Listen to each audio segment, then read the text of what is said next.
Don't walk away, new girl. We ain't done with you yet.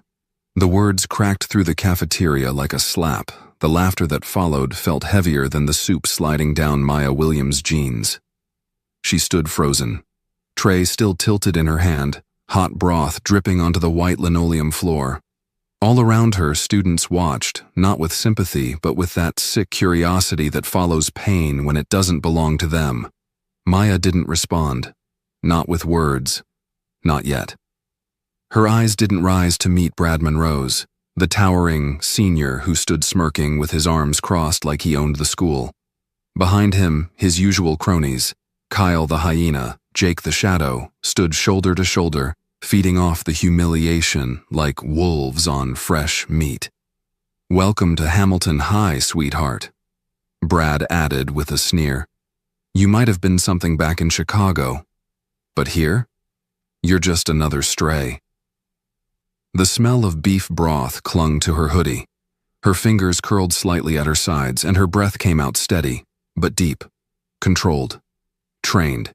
She'd promised her mother, no fighting, no attention, no headlines, and she was holding that promise with every aching fiber of restraint.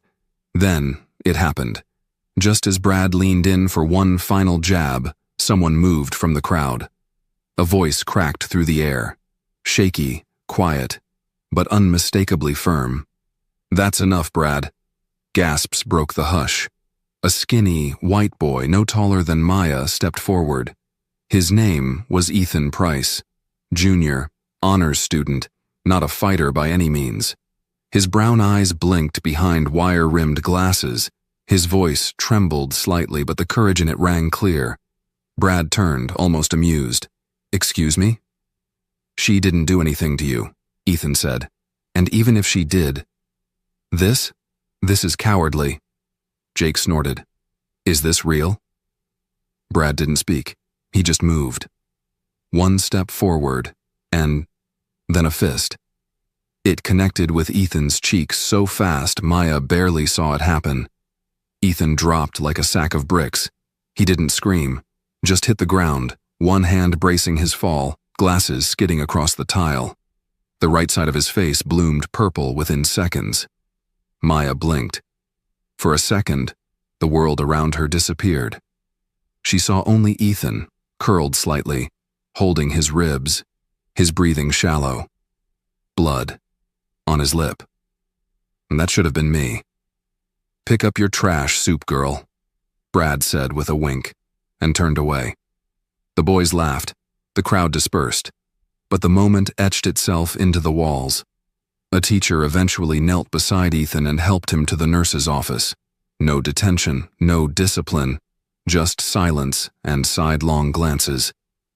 That evening, Maya stood barefoot in her bedroom. The sweatshirt she wore still smelled of broth, even after she'd rinsed it 3 times in the sink. Her knuckles, though untouched, ached from being clenched for so long. Downstairs, her mother was stirring dinner. "Baby," she called. "You doing okay?" Maya hesitated. "Yeah, Mom. Just tired." She lied with the kind of smoothness only kids forced to grow up too soon could master. But inside, she wasn't okay. Not after what she saw. Not after Ethan. He didn't even know her. And yet, he stood up. She thought of Chicago, of the gym on 69th Street where sweat hit the mat harder than fists, of Coach Daniels barking combinations until her arms burned, of the trophy she left boxed under her bed, of the promise, "Mama wants peace, but I owe him more than silence." She stared at her reflection in the mirror. Her jawline was set. Her eyes, those deep, storm-colored eyes, burned steady. Maya picked up her phone. It had been almost 5 months since she'd called that number. But when Coach Daniels answered on the 3rd ring, his voice was warm and sharp, like a familiar punch. "Well, look who it is." "Coach," she whispered. "You okay?" She paused. "No. Tell me."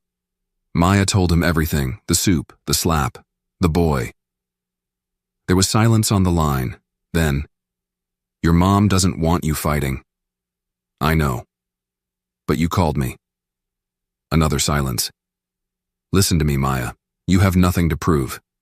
But that doesn't mean you let evil walk free. There's a difference between hiding your fists and hiding your soul.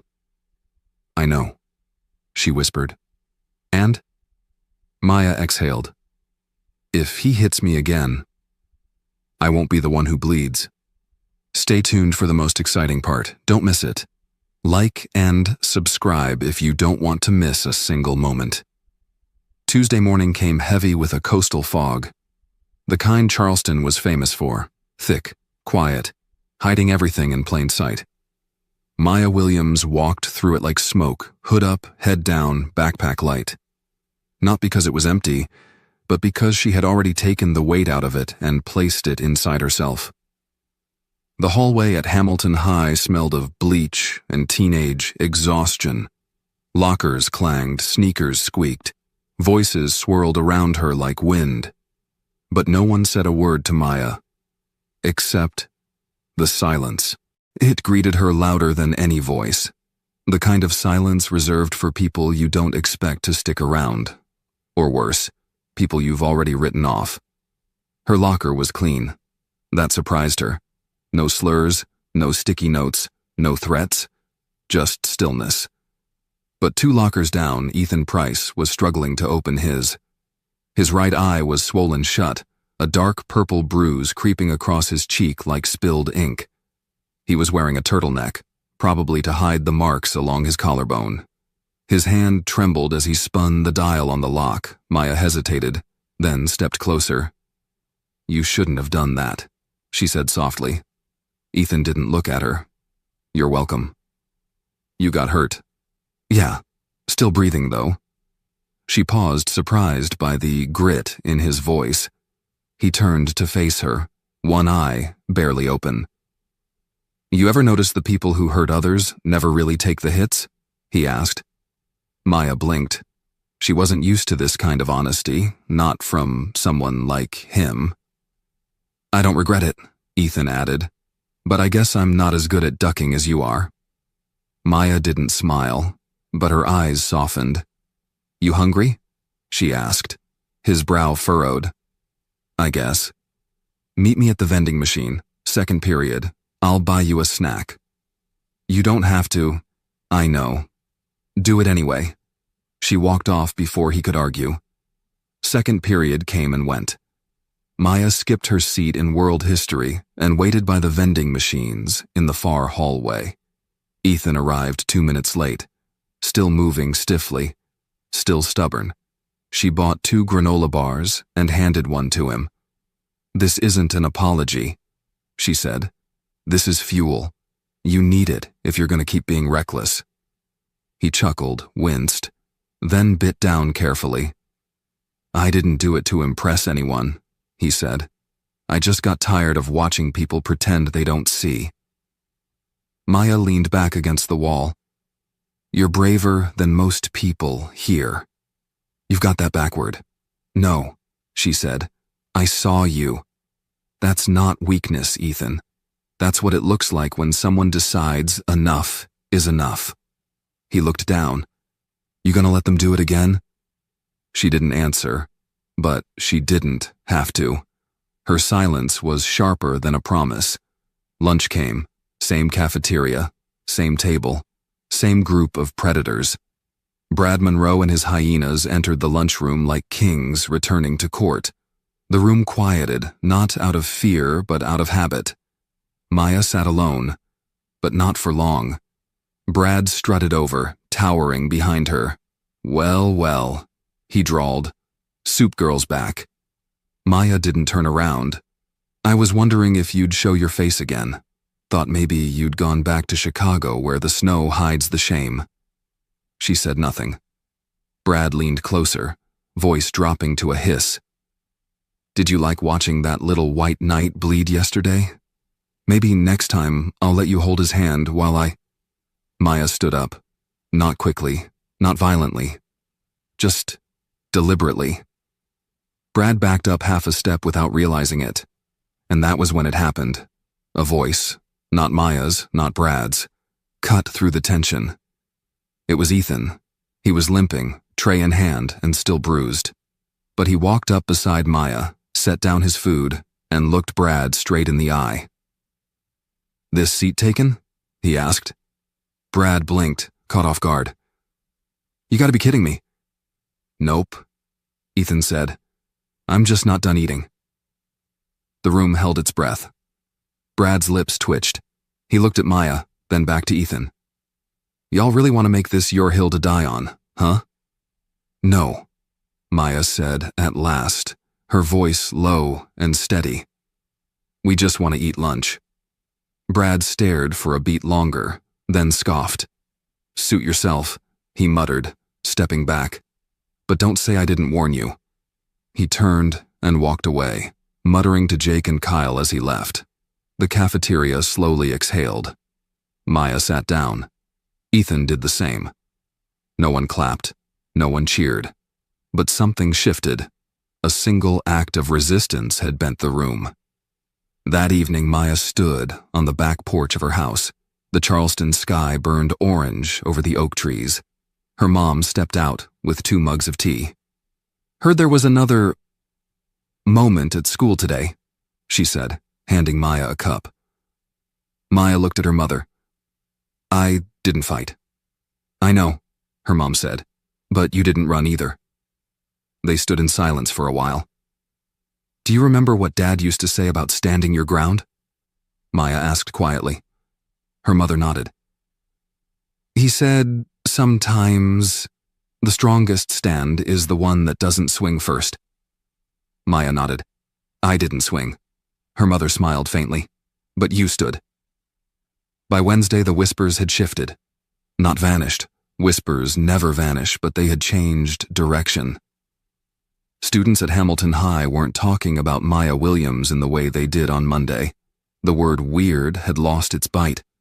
The word crazy had turned to careful. And the phrase, "that's the new black girl," started sounding less like a warning and more like a cautionary tale. But Brad Monroe wasn't done. Bullies like Brad didn't just lose interest, they regrouped. And by third period, he'd done just that. Maya opened her locker to find a folded napkin inside, written in thick black Sharpie, 4 p.m., back parking lot, just us. "You owe me a conversation." She read it twice, then crumpled it. She didn't need a translation. She knew exactly what kind of conversation Brad meant. "Don't go," Ethan said, when she told him. They were sitting on the steps outside the library during their lunch break. Ethan had a fresh scratch across his cheek. Someone had slammed a locker door when he passed by that morning. Too fast, too loud, and too accidental to be innocent. "I'm not looking for a fight," Maya said. "Brad is." "I'm not him." "Yeah, but he's not going to stop unless he knows he can't win." She didn't answer right away.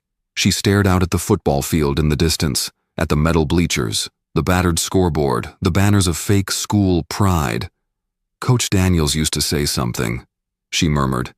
"He said, when someone pushes you into a corner, you don't wait for the punch. You move first. You set the terms." Ethan looked at her. "You're really gonna do it?" "I'm not going to fight him. I'm going to end this." Ethan sighed. "At least let me come with you." "No." Her tone was final. "If he sees you, it'll start a fight, and I need this to be quiet." She stood up, brushed off her jeans, and walked away.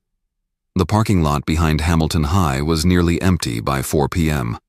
The buses had long pulled out. Only the sun stayed behind, casting sharp, gold-edged shadows across the cracked pavement. Maya waited. Brad arrived 2 minutes later. Alone. He wore his varsity jacket, though the day was too warm for it. His sleeves were rolled up, his fists clenched, but not raised. "Not yet." "You got guts, I'll give you that," he said, stopping a few feet away. "Coming here alone. You asked for a conversation, so talk." He laughed. "This ain't about talking." She tilted her head. Then what is it about? Brad stepped closer, his voice dropping. It's about what you did Monday, and what that little punk Ethan tried to do. Stand up to you. Make me look weak. You did that yourself. Brad's jaw flexed. I had this place locked down, he said through gritted teeth. For 2 years, no one questioned me, then you show up. Some charity case transfer from Chicago. You don't know anything about me. I know enough. No, Maya said calmly. You think you do. That's why you're scared. I'm not scared of you. Then, hit me. The words stunned even her.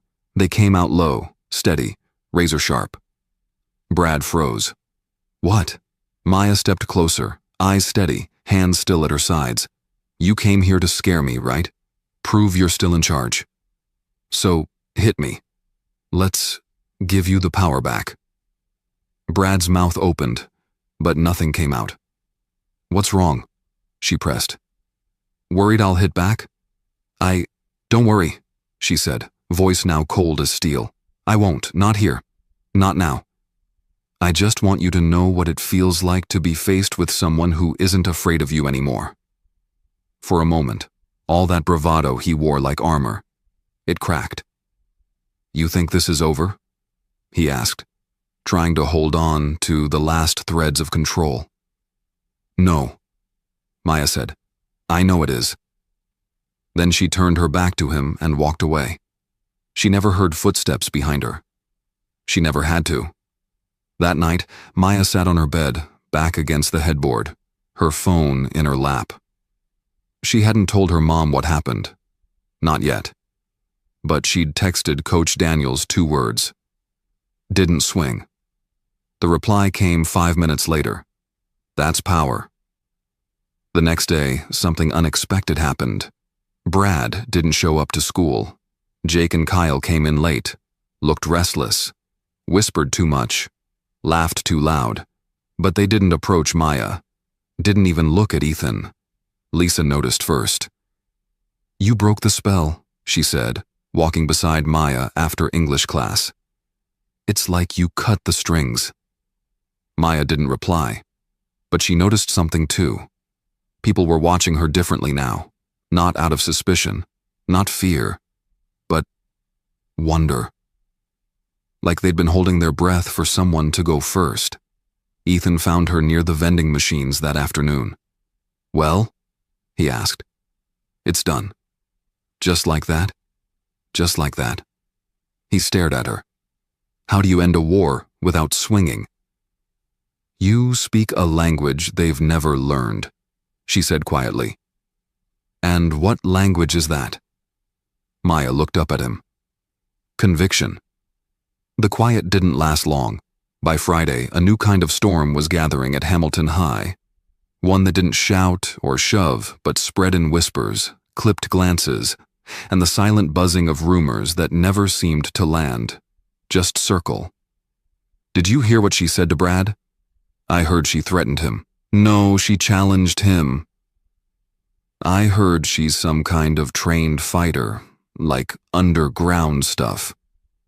Maya Williams had become myth, not a girl, not even a student, a story.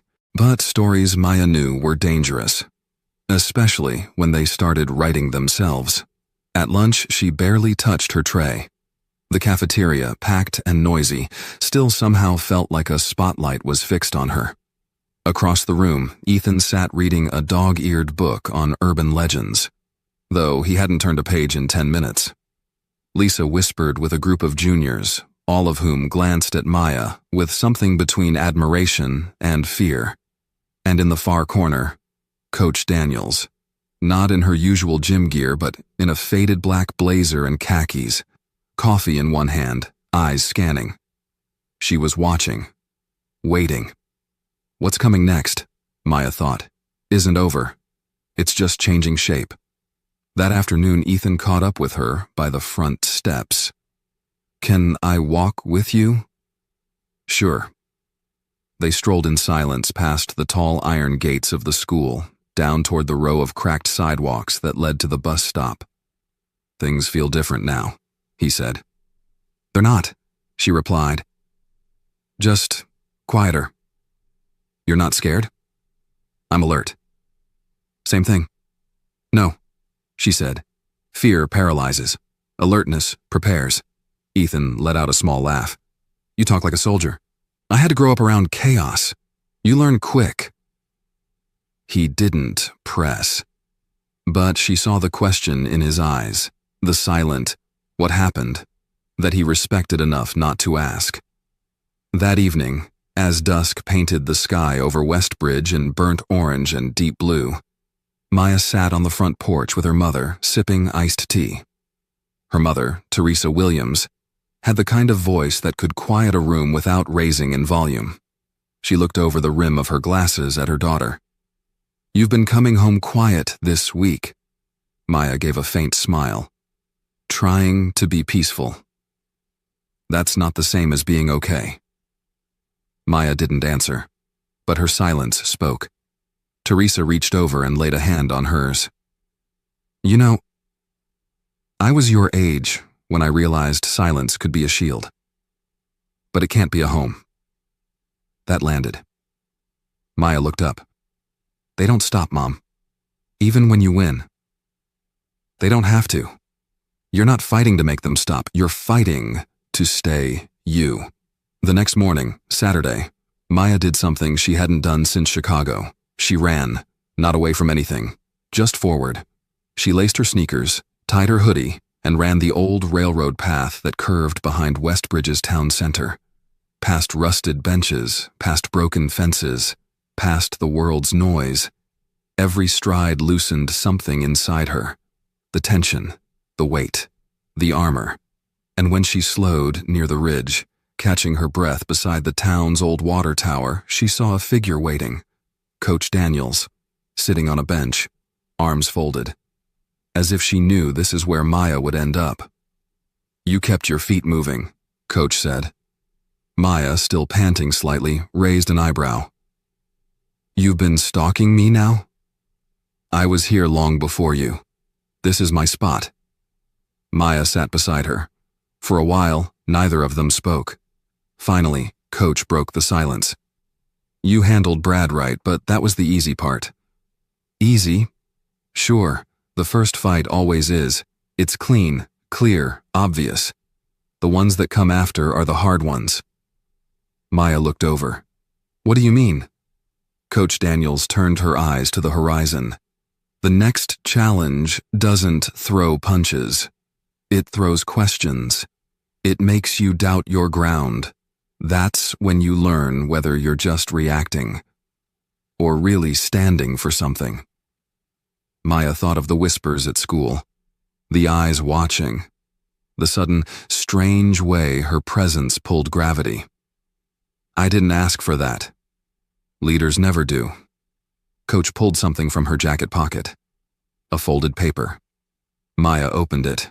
It was a flyer. Hamilton High Unity Assembly. Next Friday. Student speaker, TBD.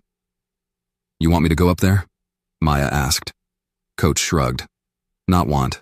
I think you should. But only if you've got something real to say. I don't. Not yet, Coach said. But you're getting close. That night Maya stood in front of her bedroom mirror. She didn't see the bruises anymore. She saw a girl with a voice that hadn't been used yet. A girl standing in a place she didn't choose, but maybe, just maybe, could own.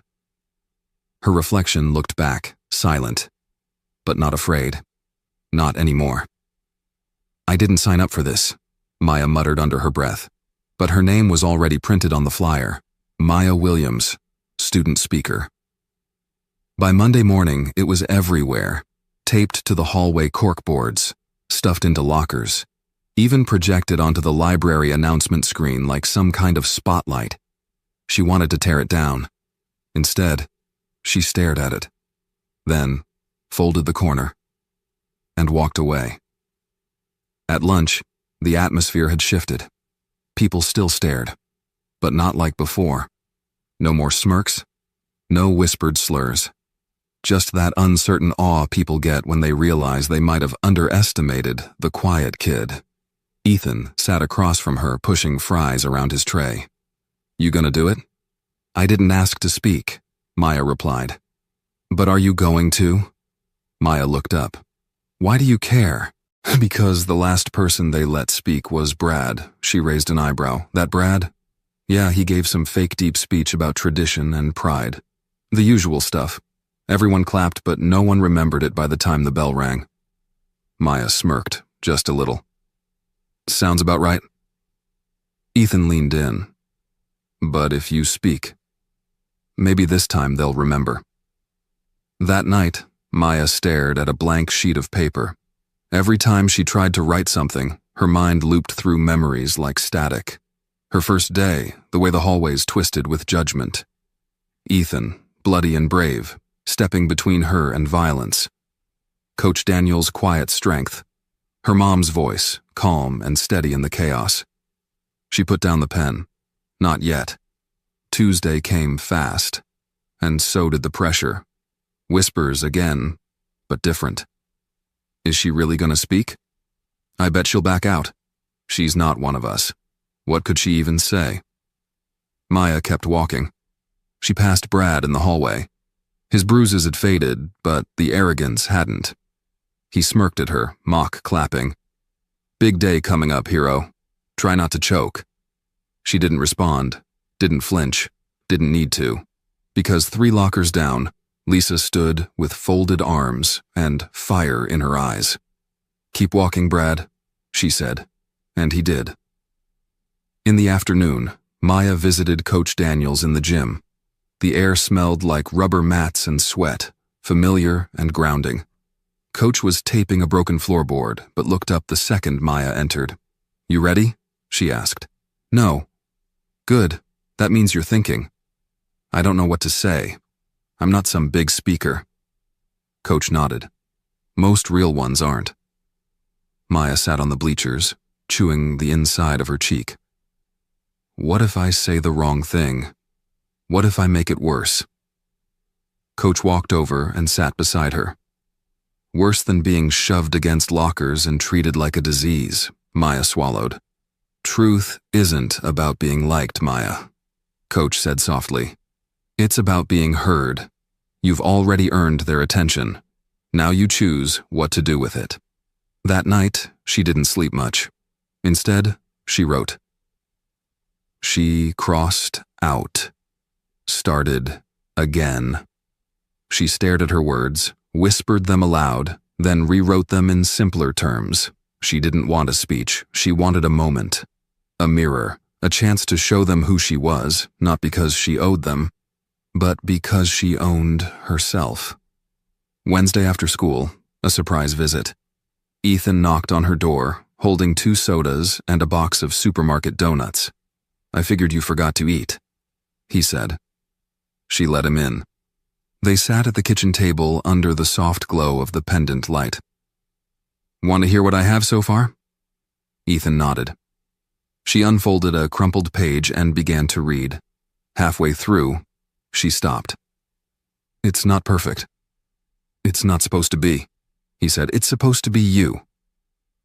They shared a quiet moment, filled only with the sound of chewing and the low hum of the fridge. I'm proud of you, Ethan said. Maya looked at him. The way he meant it, steady, true, landed harder than any applause ever could. Thursday morning, she handed her draft to Principal Harris. He read it slowly, eyes narrowing at the end. Then he looked up. This is not what I expected. It's not supposed to be. He nodded once. You sure about this? Yes, sir. Then you've got 5 minutes on that stage. Use them well. By Thursday evening, the word was out. The school was buzzing, not with dread, but with anticipation and fear. Not Maya's, theirs. Because for the first time, the truth had a microphone, and Maya Williams was ready to speak. The school auditorium was packed tighter than a church on Easter Sunday. Rows of students, teachers, and staff filled every fold-down seat. The air buzzed, not from excitement, but tension. That pin drop kind. The kind that told you something was about to happen, and nobody knew exactly what. Maya stood backstage, gripping the sides of the wooden podium like it was her only anchor. Her palms were sweaty, but her spine stayed straight. She could hear Principal Harris's voice echo from the stage, wrapping up his brief remarks. And now, representing the sophomore class, Maya Williams. Silence. Then a few claps, scattered, uncertain. Maya walked out under the stage lights. Her footsteps were soft, but every eye followed. Not because she was dressed to impress, just jeans and a clean blouse, but because something about her felt steady, centered, like a storm that had decided where it would strike. She stepped up to the microphone, cleared her throat, and scanned the room. No papers in her hands, no fancy speech, just 5 minutes. Just her.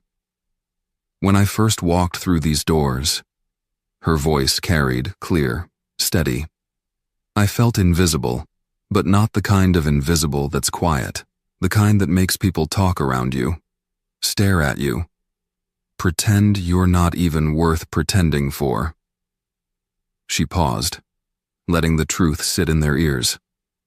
I was shoved against lockers, called names, treated like I didn't belong.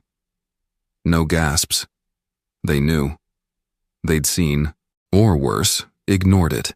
In the lunchroom, nobody asked if I wanted a seat, they just made sure I didn't take theirs, and when someone did stand up for me, she glanced at Ethan in the third row, a faint bruise still visible beneath his eye. He paid for it not with detention but with fists. Now the silence was heavy. Real. I'm not here to make you feel guilty. I'm not here to make you clap. I'm here because someone thought I should speak, and I think they were right. A murmur passed through the crowd. Not defiance, reflection. I'm not asking you to like me. I'm asking you to see me. The way Coach Daniels did. The way Lisa did. The way Ethan did. She took one deep breath, then the closer. Because the next time you decide to treat someone like they don't belong, I hope you remember my voice. I hope it haunts you long enough to make a different choice. And with that, she stepped back. No bow, no smile. Just 5 minutes. A truth that couldn't be unspoken. For a moment, no one moved. Then it started. Not a slow clap, not a cheer, but an eruption. From the back row to the front, even the teachers stood, except one. Brad. He sat frozen, his jaw clenched, his legacy unraveling in the face of a sophomore girl with nothing to prove and everything to say. Afterward, in the hallway, people moved out of Maya's way. Not because they feared her, because they respected her. Some nodded, some apologized, some just looked away, unsure how to meet the eyes of someone they'd once overlooked. Ethan caught up to her at her locker. That was unbelievable. Maya turned to him. You think? He smiled. I've never seen a room that quiet, not even during a fire drill. She smirked, then grew thoughtful. I didn't want to sound angry. You didn't, he said. You sounded like justice. That night, Maya sat at her window, staring at the old oak tree outside. Her mom stepped in, holding a folded piece of paper.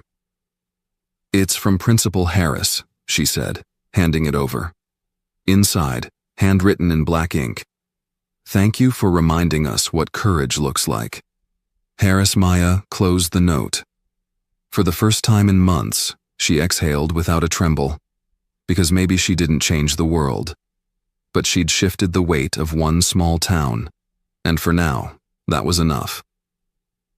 The Monday after the assembly, High Ridge High felt different. The hallways still had their beige walls, their fluorescent lights buzzing overhead. But something in the air had shifted, like a storm had passed through and scrubbed away the smug silence. Maya walked in through the front entrance like she always did. No fanfare, no swagger. But this time, heads didn't turn in contempt. They turned in acknowledgement. A sophomore named Dina held the door open for her. Two juniors who never once spoke to her nodded, and when she passed the vending machines near the science wing, the whispers weren't mocking. They were quiet, curious, watching her the way you'd watch someone who carried a story worth hearing. In her homeroom, Mrs. Whitaker, the kind-eyed teacher who'd once told Maya to toughen up, greeted her with a warm, "Good morning, Maya." Not Miss Williams, not you, just Maya. Something simple, something human. But peace doesn't settle without a fight. And Brad? Brad wasn't done.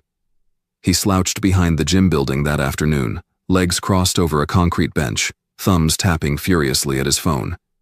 His circle had shrunk. Most of his boys had gone quiet after the assembly, but two still lingered, loyal to his bitterness.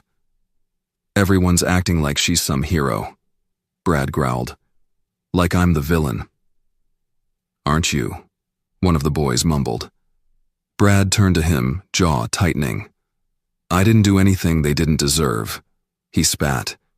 "She's playing the victim. That's what they do. Cry loud enough, and the world listens." Across campus, Maya sat beside Ethan on the front steps of the music building. The late autumn sun painted everything in a quiet gold. "You think he'll try something again?" Ethan asked. Maya shrugged, but her fingers tightened around the straps of her backpack. "I don't know, but I know I'm not afraid." Ethan nodded. His bruises had faded, but the memory hadn't. "You were right, by the way," he said.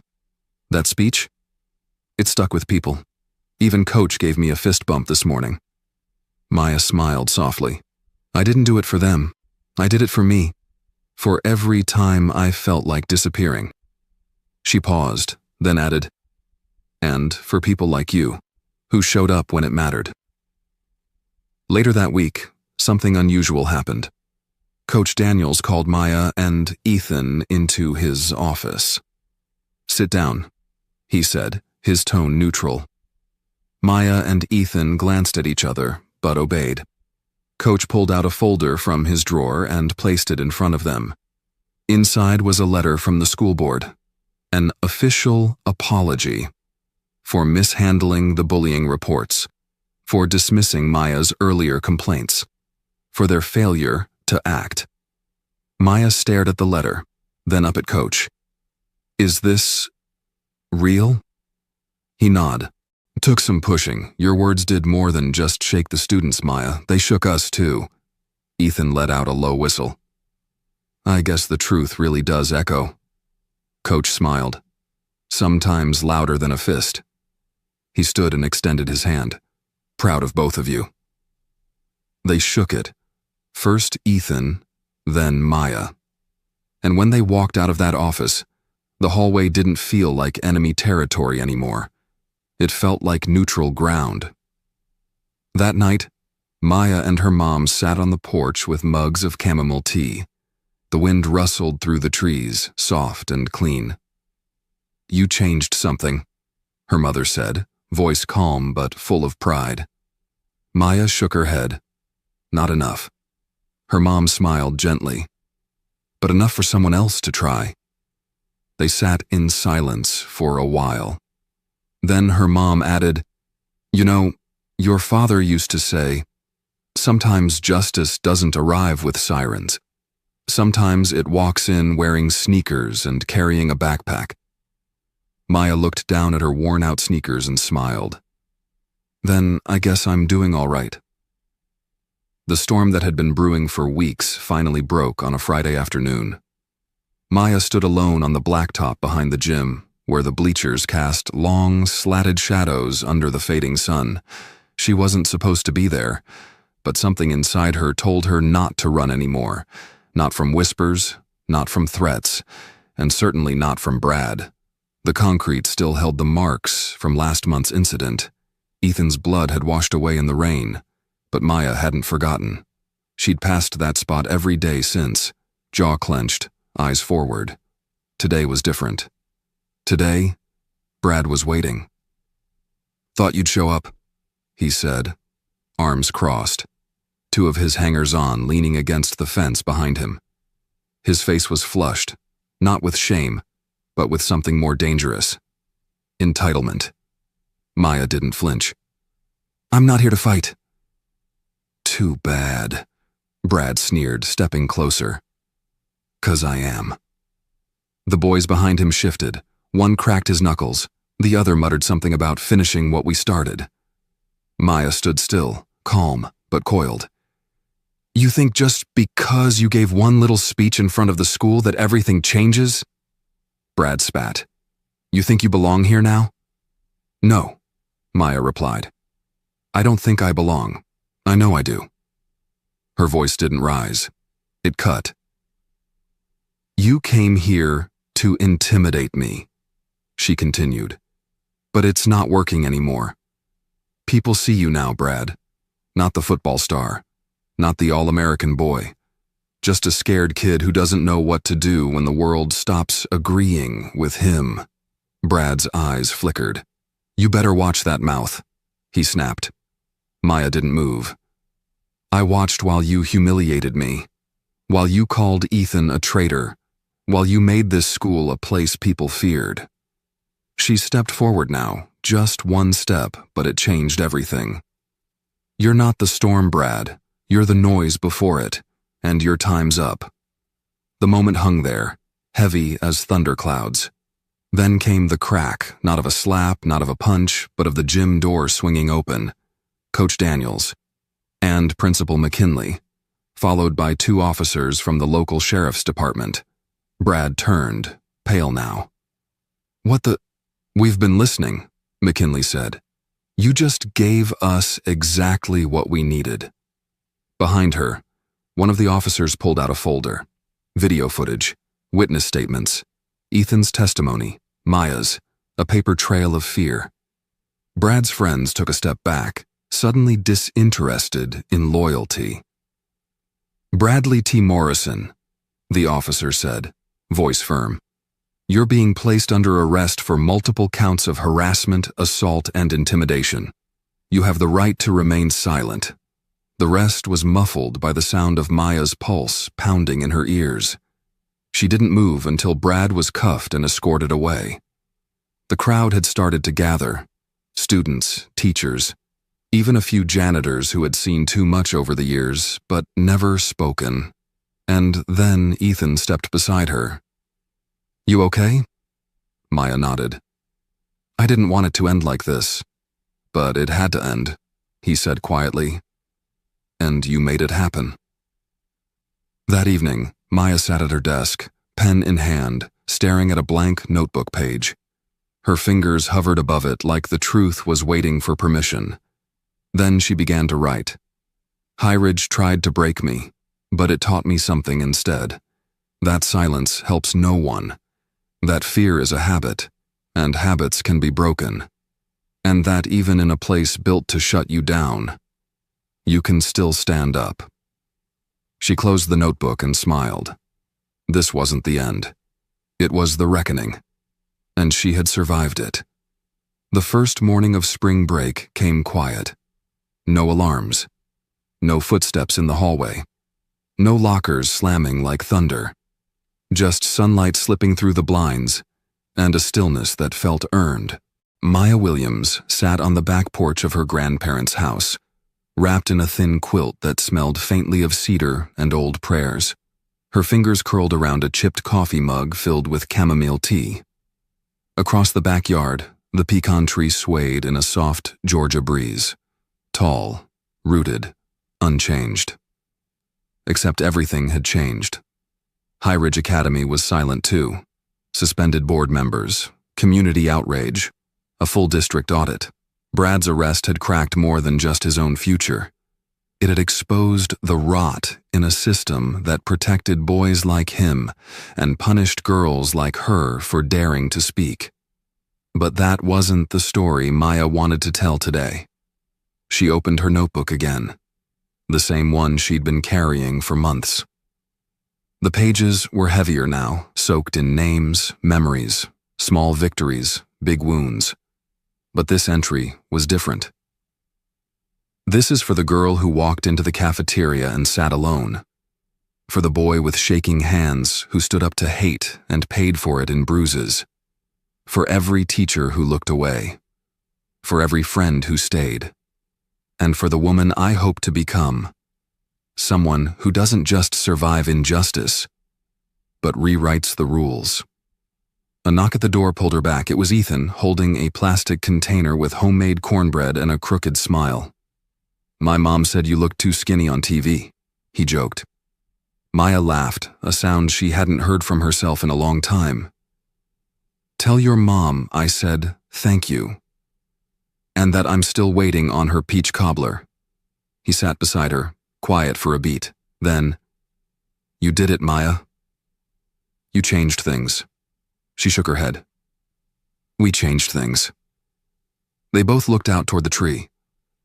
"I heard they're adding a diversity council," Ethan said, "and a new code of conduct." "Real changes." Maya nodded. "Good, but it's not enough. Not yet." "I know, but it's a start." Later that afternoon, Maya and her grandfather drove into town. The community center was hosting a round table about school equity, and Maya had been asked to speak. At first, she didn't want to. She wasn't sure she was ready to become someone people listened to. But as they pulled into the gravel lot and saw the line of folding chairs filled with familiar faces, people who had watched her grow, falter, fight, she knew it wasn't about being ready. It was about being there. When she took the mic, her voice didn't shake. "I was never supposed to be the loud one," she began. "I was taught to be polite, quiet, respectful. But respect means nothing if it's only one-sided, and silence isn't safety. Silence is surrender." She paused, scanning the crowd. "But I learned that even the smallest voice can carry. That justice isn't always loud, but it's relentless. And if I have to keep speaking until no other girl like me gets shoved into a locker, I will." The room rose in applause. Her grandfather's eyes were wet, but his hands clapped the hardest. That night, Maya returned home to dozens of messages, letters from other students, from parents, from teachers across the country. Some shared stories. Some offered thanks. Others simply said, "Because of you, I didn't stay quiet." She turned off her phone. In the quiet, she looked back at the mirror hanging in her bedroom. It no longer held the reflection of a scared 12-year-old girl with something to prove. It held a young woman who had already proved it and wasn't done yet. Epilogue. 1 year later, Highridge Academy now displayed a mural in its main hallway. It featured students of every color, arms interlinked, faces lifted, and in the center, a quote beneath Maya's likeness in mosaic. "Justice isn't something you wait for. It's something you walk into, step by step, until the doors stay open for everyone." Some walked past it without noticing, but others, especially new girls, standing alone with eyes too old for their faces, stopped and stared a little longer, because now they had a name, a story, and a path.